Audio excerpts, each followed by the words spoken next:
Muy bien, hermanos, que el Señor les bendiga. Muy buenos días. Buenas tardes ya. Espero y estén muy bien todos.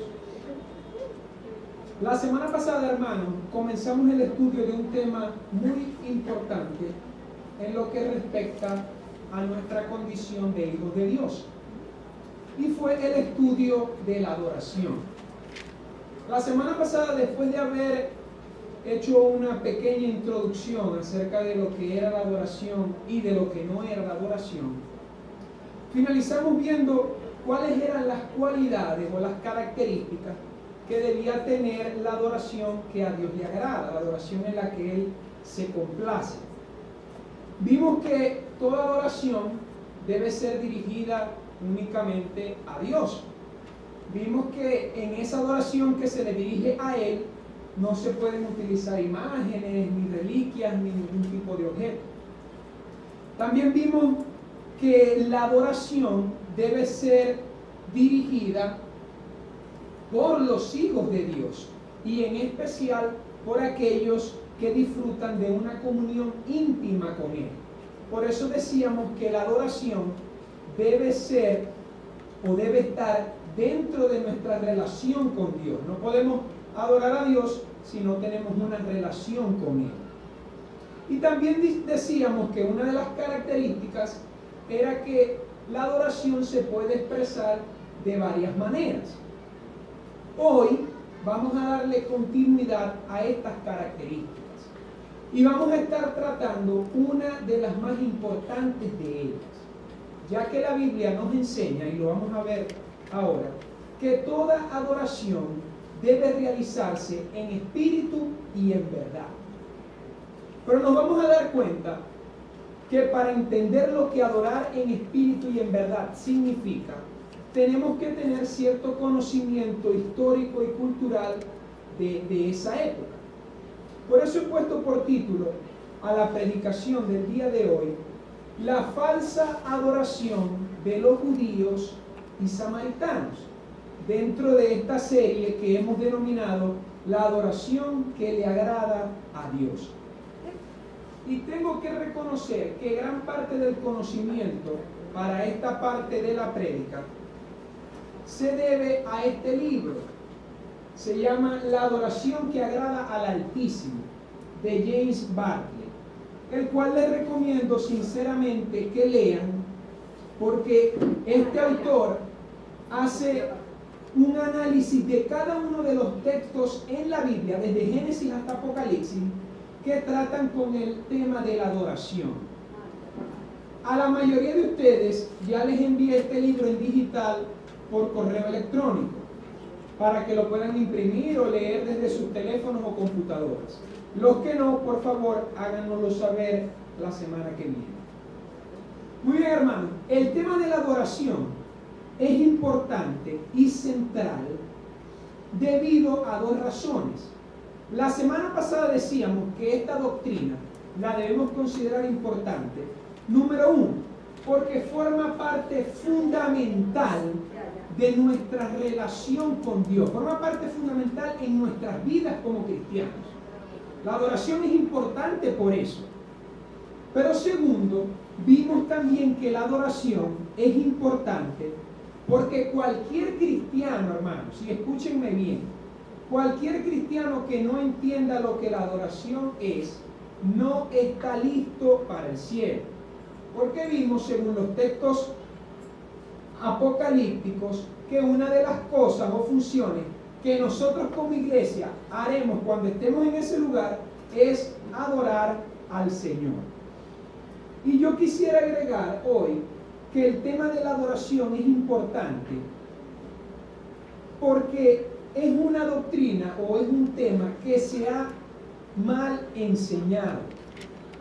Decíamos que muchos cristianos entienden la adoración como ese estado de falsa espiritualidad donde entran en una supuesta intimidad con Dios cuando cantan una música con un ritmo suave, y que por lo general esta supuesta adoración debe ir acompañada con levantar las manos, llorar, algunos hasta se les para el pelo, hablan en lenguas o caen desmayados en el piso.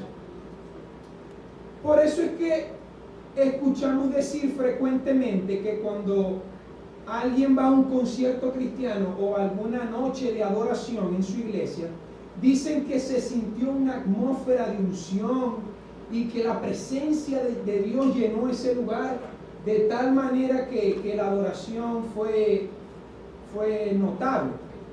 Por eso es que es importante estudiar el tema de la adoración, porque existe hoy en día en la iglesia contemporánea un muy mal concepto de lo que es espiritualidad, y lamentablemente se ha deformado el término adoración. Por eso que tendríamos que responder a las preguntas que David Peterson se plantea. Él dice, ¿es la adoración una experiencia o un sentimiento? ¿Debe identificarse con un sentido especial de la presencia de Dios o con cierta éxtasis religioso o con expresiones de profunda humillación ante Dios? Y también se pregunta, ¿hay momentos especiales de una reunión cristiana en que verdaderamente estamos adorando a Dios?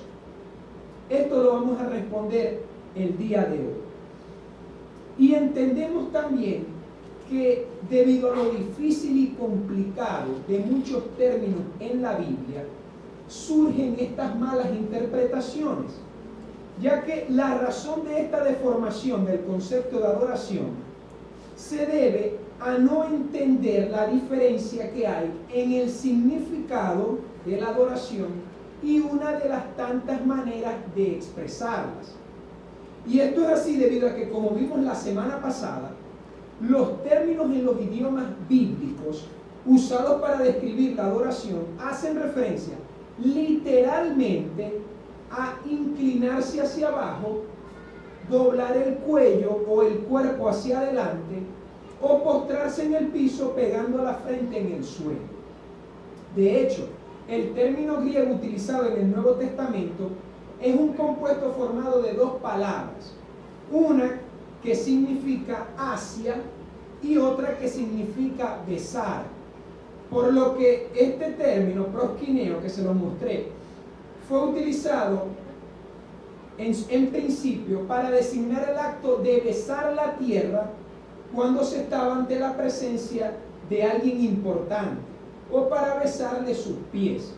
Por eso es que fue un término que posteriormente fuera sustantivo de inclinarse, de arrodillarse o de postrarse, porque lógicamente para besarle los pies a alguien o para besar el piso había que tomar esta actitud.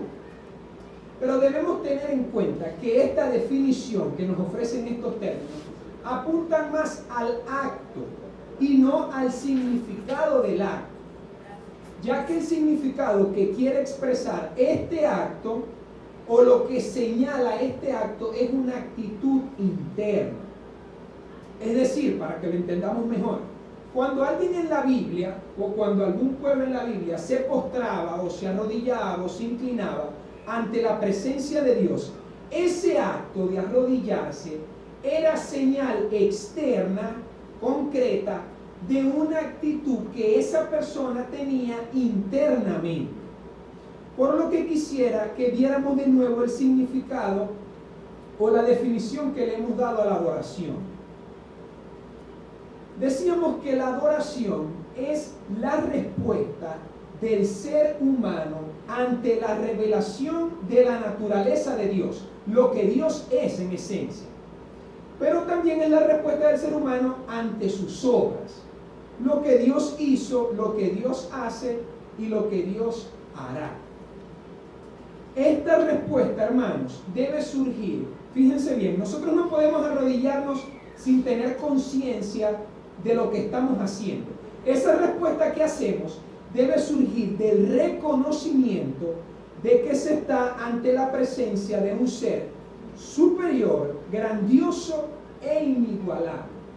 Entonces, como consecuencia de ese reconocimiento, el ser humano expresa una actitud interna ¿de qué? De humillación, de temor, de respeto, de reverencia, de sujeción, de sumisión, de lealtad, de fidelidad, de gratitud y sobre todo de obediencia, siendo estos, por cierto, componentes vitales para la adoración. Esta actitud interna, el ser humano la expresa generalmente por medio de la postración o inclinación del cuerpo en el piso, pero también puede ser expresada por la oración, por las alabanzas, por el mismo culto que hacemos en la iglesia, etcétera, etcétera. Por eso decíamos que la adoración es una actitud interna o una intención interna. Es la expresión de un corazón que reconoce los atributos de Dios y que también agradece sus bondades y misericordias. Pero hermanos, si la adoración se deriva del conocimiento que tengamos de Dios y de sus obras, entonces la adoración implica una actitud racional de nuestro entendimiento. Y esa actitud racional de nuestro entendimiento nos va a llevar a reconocer que solo Dios es digno de ser adorado, que solo Él es merecedor de que se le rinda honra y majestad, que solo Dios es Dios y que no hay nadie como Él. Es por todo esto que la adoración implica mucho más que una expresión verbal, implica mucho más que levantar las manos, que llorar, que alabar al Señor. Es la entrega, hermanos, la adoración es la entrega de todo nuestro ser, es el reconocimiento de nuestra total dependencia de Él a fin de rendirle toda nuestra vida. Por eso la adoración tiene que ser una actitud o un estado mental constante en nuestras vidas. Y cuanto más profundo, fíjense esto, si la adoración depende del conocimiento que tengamos de Dios, mientras más profundo y amplio sea el conocimiento escritural que tengamos de Él, más profunda y más agradable será nuestra adoración. Por eso es que es tan importante ese conocimiento que tengamos de Dios. Ahora bien, para que esta adoración sea agradable a la presencia de Dios, debe realizarse necesariamente en espíritu y en verdad. Por eso quisiera que me acompañaran en la lectura y el análisis del texto central de esta prédica, el cual se encuentra en el capítulo 4 del Evangelio según San Juan. Y prestemos mucha atención, porque este texto es el más importante del tema de la adoración en el Nuevo Testamento. Y es, junto con Mateo 4:10, una de las dos afirmaciones de Jesús al respecto. Busquen en su Biblia Juan 4 y leamos los versos del 23 al 24.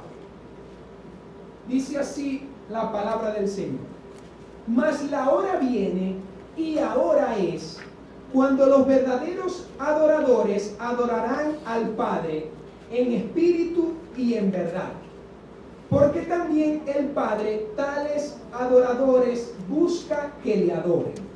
Versículo 24: Dios es espíritu, y los que le adoran en espíritu y en verdad es necesario que adoren. Muy bien, hermanos, después de haber leído este texto, tenemos que tener claro que no podemos establecer una interpretación de estas palabras si solo nos detenemos a analizar estos dos versículos. Tenemos que obligatoriamente, para entender lo que significa adorar en espíritu y en verdad, y para entender que es una necesidad, debemos conocer cuál es el contexto, tanto histórico como cultural, que gira en torno a estas palabras. Por lo tanto, vamos a leer desde el primer versículo, que es donde comienza esta narrativa. Y vamos a ver qué es todo lo que está vinculado a estos versículos. Comencemos a leer desde el primer versículo de ese capítulo 4 del Evangelio según San Juan.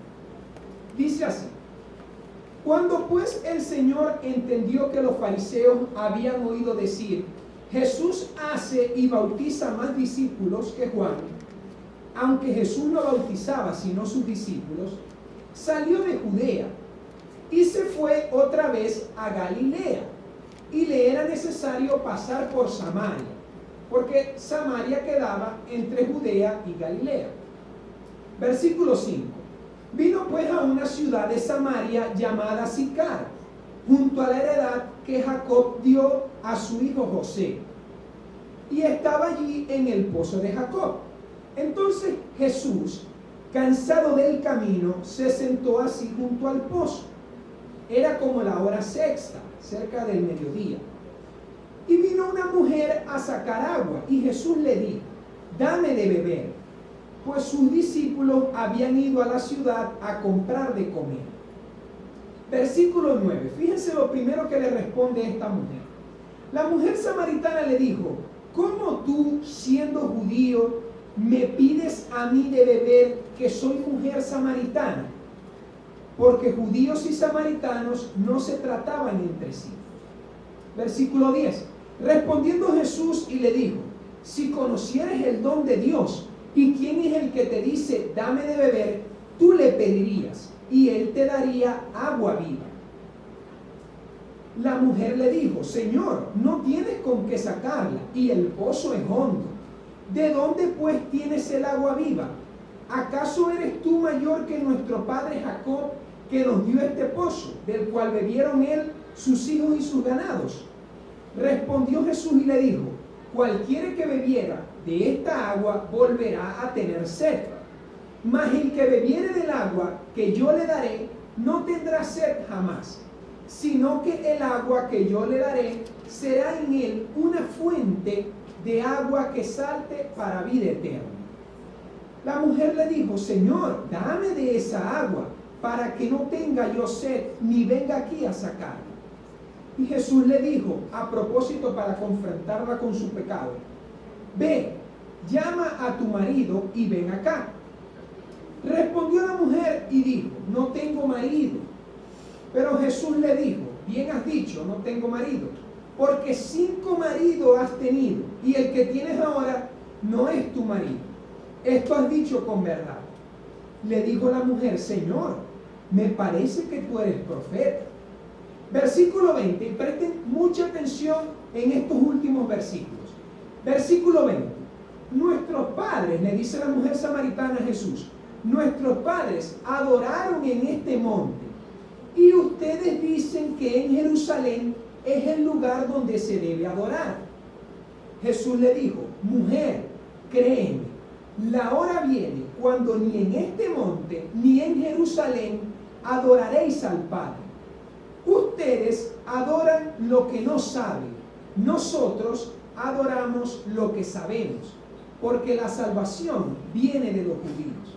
Y entonces nos encontramos con los pasajes que leíamos al principio. Mas la hora viene, y ahora es, cuando los verdaderos adoradores adorarán al Padre en espíritu y en verdad, porque también el Padre tales adoradores busca que le adoren. Dios es espíritu, y los que le adoran en espíritu y en verdad es necesario que adoren. Muy bien, hermanos, si se dieron cuenta, en esta narrativa, junto a la enseñanza de la adoración, en la conversación de Jesús surge otra enseñanza y otro tema bastante importante, que es el del agua viva, comprendido en los versículos del 10 al 15. Pero estos versículos y este tema en particular no los vamos a estar tratando en esta tarde, porque no se vinculan notablemente con el tema de la adoración. Entendiendo todo esto que hemos leído y viendo cuál es el contexto inmediato, tenemos que conocer ahora y responder ciertas preguntas. Tenemos que conocer cuál era el concepto de adoración que tenían los judíos, y más concretamente cómo era la adoración en el antiguo pacto que Israel le ofrecía a Dios, para así poder entender por qué la mujer samaritana le dijo a Jesús, verso 20, ustedes, le dice la mujer samaritana a él, ustedes, refiriéndose a los judíos, dicen que en Jerusalén es el lugar donde se debe adorar. Podríamos hacernos la siguiente pregunta: ¿por qué los judíos decían eso? ¿Por qué los judíos decían que en Jerusalén era el lugar donde se debía adorar? Esta pregunta la podemos responder sí y solo si entendemos el significado de la adoración que le rendía el pueblo hebreo en el antiguo pacto a Jehová. Entonces, vamos a estar analizando esta parte para dar respuesta a esto. Y muy bien, hermanos, sabemos que cuando Dios sacó y libertó al pueblo de Israel de la esclavitud de Egipto, estableció con ellos un pacto, lo que nosotros conocemos como la ley o la Torá. Esa ley se encontraba dividida en tres aspectos: el aspecto moral, espiritual, que eran los 10 mandamientos, pero también estaba comprendida del aspecto ritual o ceremonial y el aspecto civil o judicial. Para más información acerca de estos aspectos, les invito a que lean la clase 5 de la guía de bautismo de nuestra iglesia. Pero para que esta parte dentro del pacto que Dios había establecido con Israel, para que ese aspecto ritual o ceremonial de la ley se llevara a cabo, el pueblo de Israel debía cumplir con el siguiente mandato. Y esto se encuentra escrito en Éxodo 25:8. Fíjense lo que el Señor les dijo. Jehová habló a Moisés diciendo: y harán un santuario para mí, y habitaré en medio de ellos. El pueblo de Israel, para cumplir con todo lo que estaba contenido en el aspecto ritual o ceremonial de la ley, debían hacer un santuario. Y dicho santuario, primeramente fue el tabernáculo, el cual era una especie de carpa o de tienda, la cual se podía armar y desarmar. Y esto lo podemos entender en virtud de que como castigo de Dios a Israel, ellos estuvieron andando por el desierto 40 años, por lo que tenían que tener un santuario que se adaptara a su situación de no poseer una tierra fija. Entonces tenía que ser algo que pudiesen desmontar mientras caminaban y mientras daban todo ese conjunto de vueltas. Pero cuando los judíos, cuando el pueblo de Israel entra en la tierra que Dios les había prometido, ya no había necesidad de estar montando y desmontando el tabernáculo. Fue entonces en el año 480, fíjense todos los años que pasaron, 480 años después que los hijos de Israel salieron de Egipto, en el cuarto año del principio del reinado de Salomón sobre Israel, en el mes de Sif, que es el mes segundo, cuando comenzó Salomón a edificar una casa para Jehová, según lo dice Primera de Reyes capítulo 6. Es por esta razón que ese primer templo fue llamado el templo de Salomón, porque fue bajo su reinado que se comenzó a construir. Pero cabe destacar a manera de información que fue David quien por mandato de Dios quiso construirle a él una casa. Además, fue David quien reunió los materiales para la construcción. Pero Dios no le permitió edificar el templo por haber derramado tanta sangre y haber hecho grandes guerras. Este templo fue destruido por los babilónicos durante el segundo asedio de Nabucodonosor, en el 587 a.C. Por lo que el templo en los tiempos de Jesús era considerado el segundo templo, ya que después de la cautividad babilónica los hebreos tuvieron que reconstruir.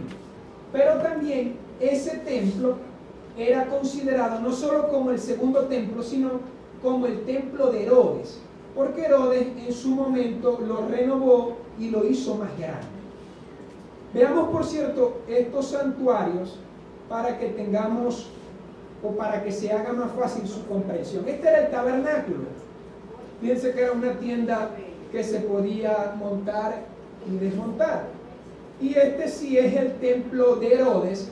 Fíjense lo grande que era.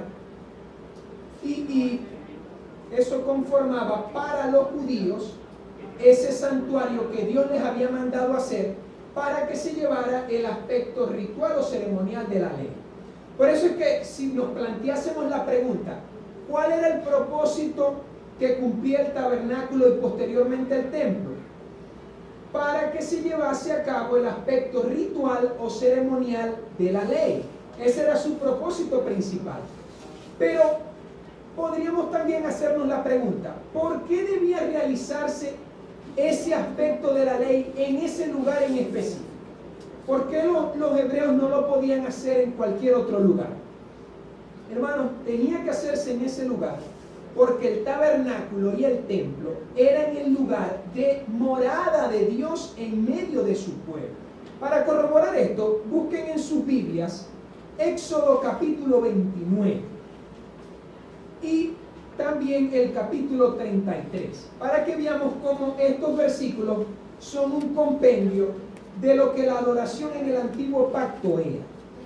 Éxodo 29, los versos del 42 al 46, fíjense lo que dice con respecto al tabernáculo y a lo que se hacía en él.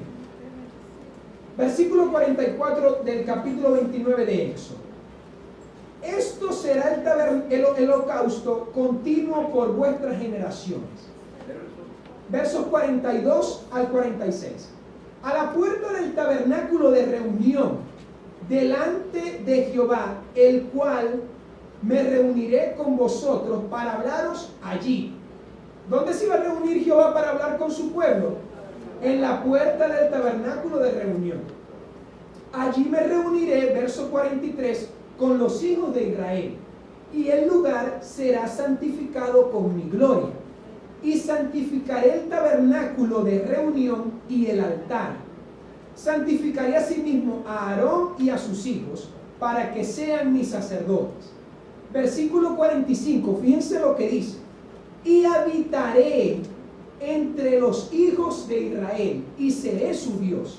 Y conocerán que yo soy Jehová su Dios, que los saqué de la tierra de Egipto. ¿Para qué cosa?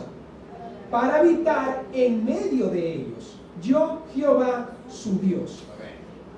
Fíjense cómo esto era lo que Dios le había dicho a Moisés. Los voy a sacar para habitar en medio de ustedes. Ese era el propósito que cumplía. Y por eso es que debía hacerse en ese lugar. Porque Dios moraba, vivía, habitaba en medio de su pueblo.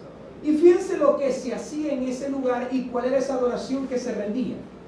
Pasen ahí unas hojas hasta el capítulo 33 de Éxodo y leamos los versos del 7 al 11. Dice así, Éxodo 33, del 7 al 11. Y Moisés tomó el tabernáculo y lo levantó lejos, fuera del campamento, y lo llamó el tabernáculo de reunión. Y cualquiera que buscaba a Jehová, ¿dónde lo buscaba? Salía al tabernáculo de reunión que estaba fuera del campamento. Y fíjense lo que sucedía, ¿no? Bastante curioso, verso 8. Y sucedía que cuando salía Moisés al tabernáculo, todo el pueblo se levantaba, y cada cual estaba en pie a la puerta de su tienda, y miraban en pos de Moisés, hasta que él entraba en el tabernáculo. Cuando Moisés entraba en el tabernáculo, fíjense lo que pasaba. La columna de nube descendía y se ponía a la puerta del tabernáculo. Y Jehová hablaba con Moisés. Y viendo todo el pueblo la columna de nube que estaba a la puerta del tabernáculo, se levantaban cada uno a la puerta de su tienda. ¿Y qué hacían? Adoraban. Verso 11, y hablaba Jehová a Moisés cara a cara como habla cualquiera su compañero, y él volvía al campamento. Fíjense cómo estos dos versículos son un compendio de lo que era la adoración en el antiguo pacto. El pueblo de Israel tenía que acudir necesariamente, si querían tener esa comunión con Dios, al tabernáculo. ¿Por qué? Porque ese era el lugar donde Dios vivía. Pero el hecho de que Dios habitaba o vivía en el tabernáculo, eso no significa que Él vivía literalmente en ese lugar. No podemos confundirnos. Sino que solo ese lugar era el único y exclusivo lugar en toda la tierra que Dios había escogido para poder descender y manifestarse. Y de esa manera tener una comunión con el hombre. Solo ese lugar era el que Dios escogió para descender Pero eso no significa que Dios vivía literalmente ahí. El tabernáculo y posteriormente el templo eran lugares que servían de señal de la presencia de Dios. Eran señal de su presencia, de que Él estaba ahí. Y esto lo entendió perfectamente Salomón. Y fíjense que en la dedicación del templo, Salomón ora a Dios diciendo: pero es verdad que Dios morará sobre la tierra. Y dice Salomón: he aquí que los cielos de los cielos, no te pueden contener, cuanto menos esta casa que yo he edificado. Primera de Reyes 8:27. Salomón reconoce su grandeza. Reconoce que Dios no podía restringirse a 4 bloques, Dios tenía que trascender todo, porque Él es supremamente grande, excelso. Y es por esta razón que el tabernáculo era considerado la tienda de reunión, mientras que el templo era considerado como la casa de Dios. Por eso es que fue Dios quien ordenó cómo tenía que ser hecha. Él le dio tanto a Moisés como a David el diseño y las instrucciones acerca de su construcción y su propósito. El mandato era sencillo. Consistía en que Dios iba a habitar en medio del pueblo. Y alrededor del tabernáculo estaban las carpas donde vivían cada uno de los miembros de las 12 tribus de Israel. Por eso se consideraba que Dios pasó a ser no solo a vivir en medio de su pueblo, sino que Él pasó a ser el centro del pueblo. Ahora, hermanos, tenemos que tener algo claro. Dios no mandó a crear tabernáculos y templos en diferentes lugares alrededor del mundo. Recuerden que Dios escogió al pueblo de Israel.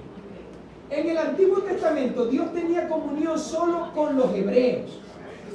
Fue la descendencia de Abraham la única que tuvo el privilegio, después de haber caído el hombre de su estado de comunión con Dios. Fueron solo los descendientes de Abraham los que tuvieron la oportunidad de tener una relación con Él. El salmista corrobora esto diciendo, Salmo 147, versos 19 y 20. Ha manifestado sus palabras ¿a quién? A Jacob, sus estatutos y sus juicios a Israel. No ha hecho así con ninguna otra de las naciones. Y en cuanto a sus juicios, no los conocieron. Por lo que podemos afirmar que los únicos que tenían el privilegio de adorar a Dios eran los judíos. En el Antiguo Testamento, los únicos que podían adorar a Dios y que tenían ese privilegio eran ellos. Y eso ellos lo hacían en especial porque tenían el templo en su tierra. En Jerusalén era donde estaba este templo, donde ellos vivían. De hecho, posteriormente, en los tiempos del Nuevo Testamento, cuando los hebreos ya no solo vivían en Israel ni en Jerusalén, sino que vivían en otras partes, ellos tenían que viajar. Si querían adorar a Dios, los judíos tenían que viajar hasta Jerusalén. Y eso lo debían hacer por lo menos 3 veces al año, en la celebración de las principales fiestas. Pero si ellos querían adorar a Dios, tenían que viajar hasta Jerusalén y hacerlo allá, porque ese era el lugar donde Dios descendía, el que Él había escogido para comunicarse y para tener comunión con el hombre. Por estar entonces el templo en Jerusalén, los judíos consideraban que ese era el portón abierto al cielo, y que cuando alguien se encontraba allí, estaba más cerca de Dios que en cualquier otro lugar en el mundo. Jerusalén, esa ciudad, era denominada la ciudad santa. Era el centro de la fe judía.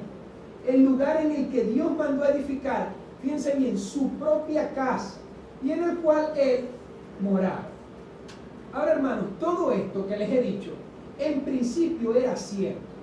El templo en sí tenía un propósito bueno y la adoración allí podría agradar a Dios. Sin embargo, los judíos, con el pasar del tiempo, pervirtieron estos propósitos originales. la adoración que Dios había preparado para ellos, ellos la corrompieron. Hicieron del templo comercio y lo consideraban como la absoluta garantía de la protección de Dios y de su presencia, sin importar la fidelidad y la obediencia que se les rindiera. De hecho, tenemos registrado las palabras que Jesús les dijo en su tiempo a ellos en el templo, citando Jeremías 7:11, por cierto, donde el Señor les dice: mi casa será llamada casa de oración para todas las naciones, mas vosotros la habéis hecho cueva de ladrones. Y asimismo el profeta Isaías decía en el 29:13: así que el Señor dice, este pueblo dice que me pertenece, me honran con sus labios, pero su corazón está lejos de mí. Y fíjense lo que agrega esta traducción: y la adoración que me dirige no es más que reglas humanas aprendidas de memoria. Los judíos pensaban que no importaba su conducta con tal de que ellos vivieran en esa tierra, con tal de que ahí estuviera el templo y con tal de que ellos hicieran todo este conjunto de ritos y ceremonias. Ellos, sin darse cuenta, terminaron dándole más importancia a los ritos y a la ceremonia que al significado que estos tenían. No se percataron que la presencia de Dios ya no descendía sobre ese lugar. Y a pesar de que cuando Salomón dedicó el templo, Dios le prometió, diciendo: ahora he elegido, Dios le dice a Salomón, ahora he elegido y santificado esta casa, para que esté en ella mi nombre para siempre, y mis ojos y mi corazón estarán allí para siempre. A pesar que Dios le había prometido a Salomón eso, él también le había advertido, y presten atención porque esto tiene una muy buena enseñanza para nosotros. A pesar de que Dios le había prometido a Salomón que su presencia estaría en el templo por siempre, Dios le había advertido de un posible abandono en el futuro si ellos no le rendían la adoración que él había establecido. Fíjense lo que dice Segunda de Crónicas 7 del 19 al 22. Y esta es la advertencia que le hace Dios a Salomón. Mas si vosotros os volviereis y dejareis mis estatutos y mis mandamientos que he puesto delante de vosotros, y fuereis y sirviereis a dioses ajenos y los adorareis, yo os arrancaré de mi tierra que os he dado. Y esta casa, el templo, que he santificado a mi nombre, yo lo arrojaré de mi presencia y la pondré como burla y escarnio de todos los pueblos. Y esta casa, que es tan excelsa, será espanto a todo el que pasare, y dirá: ¿por qué ha hecho así Jehová a esta tierra y esta casa? Y se responderá: por cuanto dejaron a Jehová, Dios de sus padres, que los sacó de tierra de Egipto, y han abrazado a dioses ajenos, y los adoraron y sirvieron. Por eso Él ha traído todo este mal sobre ellos. Dios, a pesar que le había prometido a Salomón que Él estaría ahí por siempre, les había advertido que no se alejen de mi palabra, de mis mandamientos, que la adoración que me rindan sea como yo lo he establecido. Amén.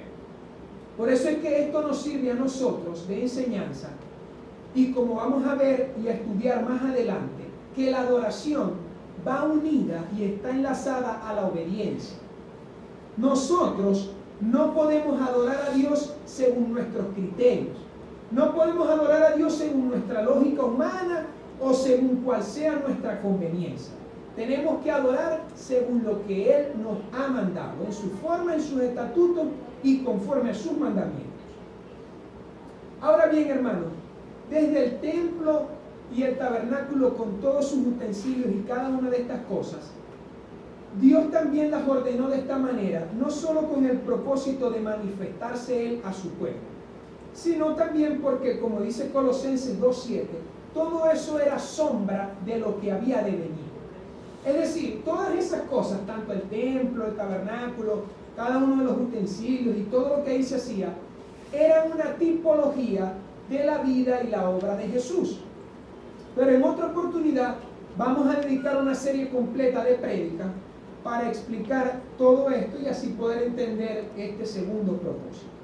Lo que sí podemos afirmar claramente es que toda la ley, todo el aspecto de la ley, ritual o ceremonial, era pasajera, era solo momentánea, efectiva y vigente solo hasta que Cristo viniera. Una vez venido dicha ley quedó perfectamente cumplida y superada. Ya no había necesidad que estar haciendo todo ese conjunto de ritos y de ceremonias, porque Cristo los había cumplido todos. Y si no había necesidad de hacer todos esos ritos y ceremonias, ¿cuál es la conclusión? Que tampoco había necesidad de tener un templo. Pero teniendo en cuenta que en la mentalidad hebrea, fíjense por dónde vemos, teniendo en cuenta que en la mentalidad hebrea ellos no aceptaron que Jesús era el Mesías y de que todavía el templo estaba vigente, para ellos la adoración seguía siendo ir hacia el templo y presentar todo ese conjunto de ritos y ceremonias. Por lo que ahora sí podemos responder a la pregunta: ¿por qué la samaritana, por qué esta mujer le dice a Jesús, ustedes dicen que en Jerusalén es el lugar indicado para adorar? ¿Por qué los judíos decían eso? Porque en Jerusalén estaba el templo, porque en Jerusalén estaba ese lugar donde solo en ese lugar Dios descendía. Esa es la respuesta. Y los israelitas apreciaban esa adoración de una manera incomparable. Ellos entendían que Dios moraba de forma personal y exclusiva. Para un judío no existía la adoración ni fuera del templo ni fuera de Jerusalén. Eso era lo que está contenido en esa afirmación que hace esta mujer. Ahora, por otro lado, hermanos, para entender lo que la adoración en espíritu y en verdad significa, no solo tenemos que conocer la parte de los judíos, también tenemos que saber cuál era la adoración de los samaritanos, cuál era su concepto de adoración que ellos tenían, y responder a la pregunta: ¿por qué los samaritanos no adoraban en Jerusalén? ¿Por qué consideraban que en Samaria era el lugar apropiado para adorar? Fíjense que la mujer le dice: nuestros padres adoraron en este monte, pero ustedes dicen que en Jerusalén es el lugar donde se debe adorar. Y este monte, ella se está refiriendo al monte Gerizim, que estaba en Samaria. Pero ¿por qué los samaritanos adoraban en ese lugar? Antes que todo, noten que la mujer le dice al Señor en el versículo 9: ¿cómo tú, siendo judío, me pides a mí de beber, que soy mujer samaritana? Y Juan nos informa algo importante cuando dice que judíos y samaritanos no se trataban entre sí. Esto puede ser una posible solución a la pregunta de por qué ellos no adoraban en Jerusalén. No se trataban entre sí, estaban enemistados. Pero ¿por qué? ¿Cuál era la razón de esta enemistad? Y fíjense que la controversia que había entre los judíos y los samaritanos tenía más de 500 años de historia, ya que cuando los judíos regresaron de su segundo cautiverio, el babilónico, inmediatamente cuando llegaron, levantaron las murallas caídas de Jerusalén y se propusieron la reconstrucción del templo. Recuerdan que les dije que el primer templo, ese de Salomón, fue destruido. Cuando ellos comenzaron a construirlo de nuevo, bajo la dirección de Zorobabel, sucedió que los samaritanos quisieron venir también a ayudar, quisieron colaborar con la construcción, con la reconstrucción del templo. Pero ¿qué pasó? Que los judíos los rechazaron. Los judíos no dejaron que los samaritanos los ayudaran en la reconstrucción del templo, porque para los judíos los samaritanos eran una raza mixta, ellos eran inmundos, y entonces ellos, con todas sus pretensiones, no querían que el templo se contaminara. Recordemos, por cierto, que en la ley estaba establecido muy bien la distinción que había que hacer entre lo santo y lo profano, lo que era inmundo, lo que era limpio, lo que no era inmundo, y entonces esto era delicado para los judíos. ¿Y por qué los judíos los consideraban una raza mixta? Esta es otra pregunta que debemos responder. Porque cuando Asiria conquistó el reino del norte de Israel en el 722, que ese reino del norte incluía al pueblo de Samaria, cuando los asirios vinieron, se llevaron cautivos al reino del norte, ese reino del norte incluía al pueblo de Samaria. Cuando ellos hicieron eso, se los llevaron cautivos, y como era de esperarse, hubo una mezcla entre los asirios y los samaritanos. Hubo casamientos entre ellos y se produjo una raza mixta. Pero esto no solo es importante, sino que también los asirios no solo se mezclaron con estos samaritanos, sino que también les inculcaron la adoración pagana que ellos traían, resultando entonces en un pueblo mixto, en una sangre y en una dinastía contaminada, y además de eso ofreciendo una adoración pagana, porque no solo adoraban a Jehová, sino a todo el conjunto de dioses que los asirios habían traído.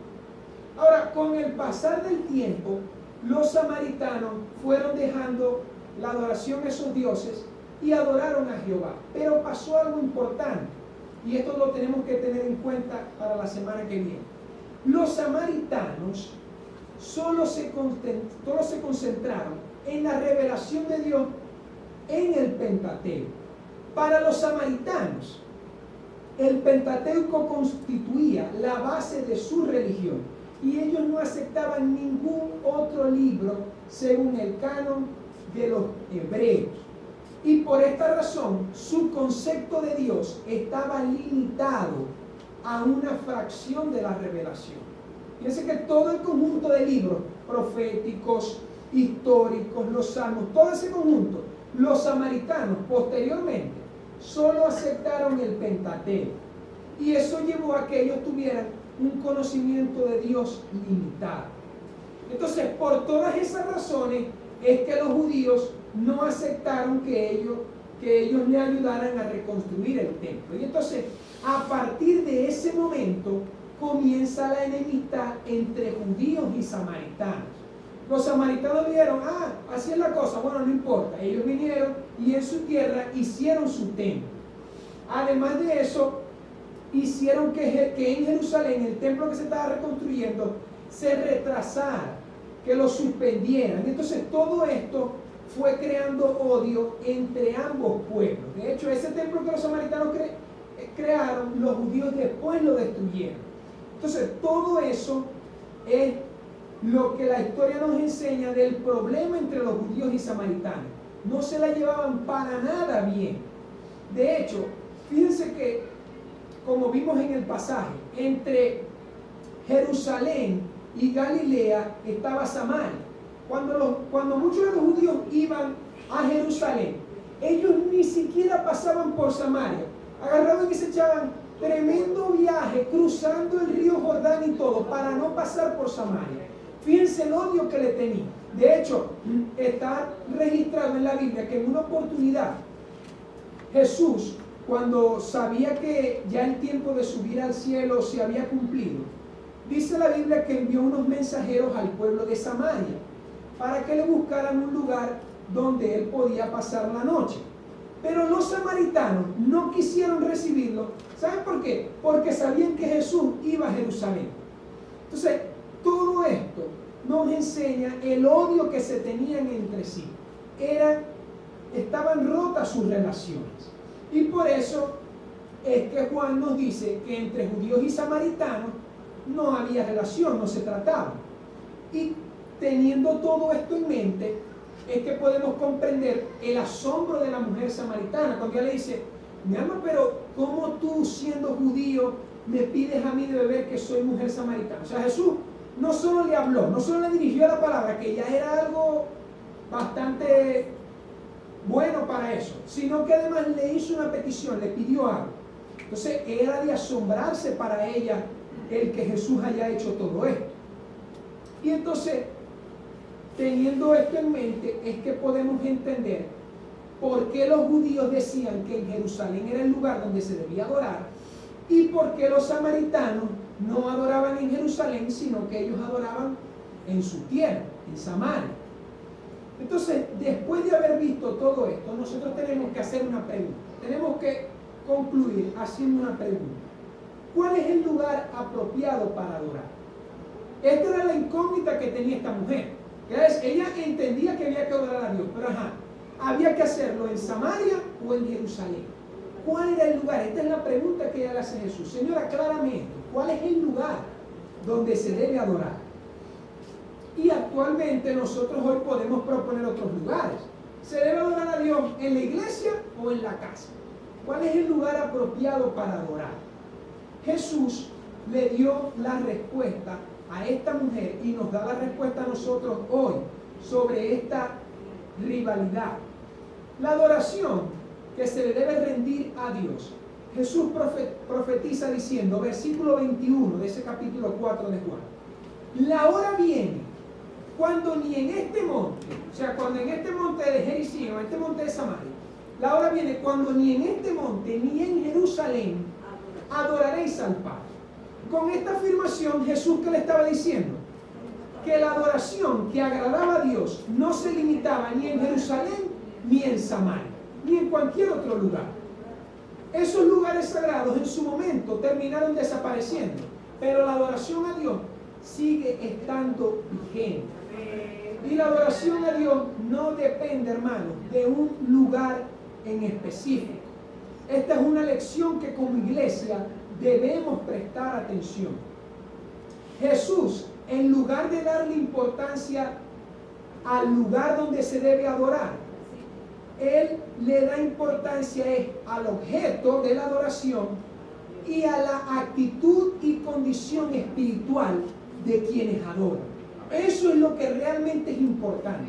Eso es lo que para nosotros como cristianos debe ser importante. Amén. No el lugar. No, hermanos, que yo voy para una iglesia que es una casita y todavía no tenemos un templo majestuoso. No, hermanos. La adoración no se restringe a estas cuatro paredes. Lo que nos debe importar es el objeto a quien adoramos y la actitud y la condición espiritual de nosotros como adoradores. Y fíjense que todo esto los judíos no lo han entendido hasta el día de hoy. Ellos siguen yendo a lo que queda del templo y siguen adorando a Dios en ese lugar. Y esto era algo que por lo visto tampoco entendían los atenienses. Cuando Pablo tuvo que decirles: el Dios que hizo el mundo y todas las cosas que en él hay, siendo el Señor del cielo y de la tierra, no habita en templos hechos por manos humanas, ni es honrado por manos de hombres como si necesitara de algo. Él es quien da vida y aliento a todo y satisface cada necesidad. Hechos 17, 24 al 25, cuando se encuentra Pablo con los atenienses. Entonces, hermanos, la adoración a Dios no se restringe a un lugar en específico. Por eso es importante que reflexionemos en el objeto de nuestra adoración. Y fíjense que Jesús, en esta misma narrativa de la mujer samaritana, le aclara un primer punto: que no hay restricción, no hay un lugar en donde se debe adorar. Pero también le aclara el objeto de esa adoración. Jesús identifica cuál es el objeto, negando que sea el Dios de los samaritanos y afirmando que es el Dios de los judíos. Y Jesús dice: porque la salvación procede de los judíos. ¿Qué quería decir Jesús? Que la salvación procede del Dios a quien los judíos conocían y adoraban, del Dios que se había revelado a los judíos y no a ningún otro pueblo. ¿En qué consistía la diferencia entre los samaritanos y los judíos? En que los samaritanos, como vimos, tenían un concepto limitado de Dios. Tenían un concepto parcial de la revelación de Dios. Es por eso que Jesús le dice a la mujer: ustedes adoran lo que no saben y nosotros adoramos lo que sabemos. Los atenienses, en semejanza a los samaritanos, también adoraban al Dios no conocido. Es por ello, hermanos, que la adoración que agrada a Dios, la adoración que a Él le complace, requiere un conocimiento personal del Dios verdadero, revelado por medio de Jesús, nacido del pueblo judío y registrado en todas las escrituras, desde Génesis hasta Apocalipsis. Por eso la narrativa de la mujer samaritana y su encuentro con Jesús nos genera dos principios importantes. Y estos dos principios son los que le dan sentido y son los que nos hacen entender lo que adorar a Dios en espíritu y en verdad significa. ¿Y cuáles son estos dos principios para terminar? Número uno, la verdadera adoración no depende de cierto lugar geográfico. Amén. Y número dos, la verdadera adoración depende del conocimiento del Dios a quien se adora. Amén. Estos son los dos principios que Jesús le hace y que le dice a esta mujer samaritana. Por una parte, los judíos tenían una falsa adoración porque su adoración se centraba en un lugar en específico, en el templo en Jerusalén. Pero por otra parte, los samaritanos también tenían una falsa adoración porque su adoración dependía de un conocimiento restringido, limitado de Dios.